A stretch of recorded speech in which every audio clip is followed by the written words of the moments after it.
What is up, Jiglets? Welcome back to another video. Today, we got some Bible study for you.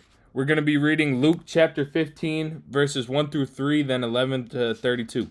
Tax collectors and sinners were all drawing near to listen to Jesus. But the Pharisees and scribes began to complain, saying, "This man welcomes sinners and eats with them." So to them Jesus addressed this parable. A man had 2 sons, and the younger son said to his father, "Father, give me the share of your estate that should come to me."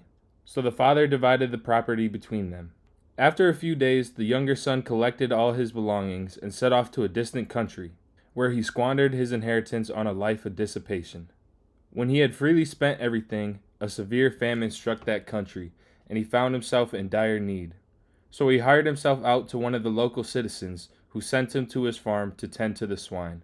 And he longed to eat his fill of the pods on which the swine fed, but nobody gave him any. Coming to his senses, he thought, "How many of my father's hired workers have more than enough food to eat? But here am I, dying from hunger. I shall get up and go to my father, and I shall say to him, 'Father, I have sinned against heaven and against you.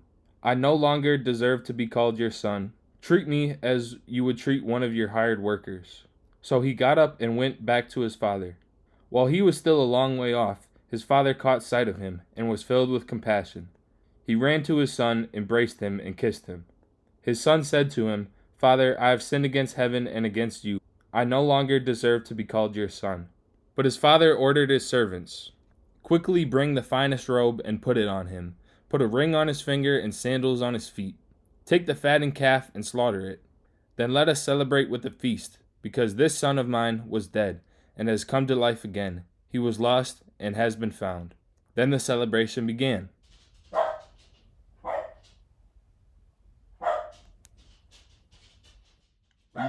Are you done? All right. Now the older son had been out in the field, and, on his way back, as he neared the house, he heard the sound of music and dancing.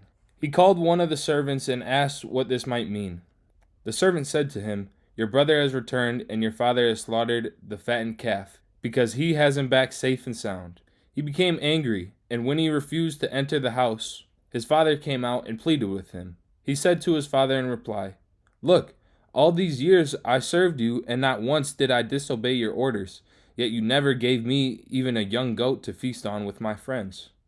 But when your son returns, who swallowed up your property with prostitutes, for him you slaughter the fattened calf?' He said to him, 'My son, you are here with me always. Everything I have is yours. But now we must celebrate and rejoice, because your brother was dead and has come to life again. He was lost and has been found.'" The Gospel of the Lord. So my interpretation of this parable is that it describes our relationship with God. We see the younger son turn away from his father, and he leads a life of dissipation. He squanders all the gifts that his father gave him. This is a parallel to a life of sin. You can end up using a gift that God gave you to lead a life of sin. Let's say God blessed you with charm, or riz as the kids call it these days. God ideally would like you to use that charm to try to court a woman of God. But humans can abuse that gift, and that would lead us to having a bunch of casual sex with a bunch of different ladies. That's not what God wants us to be doing. But then the son realizes he's not really getting anything from living this life.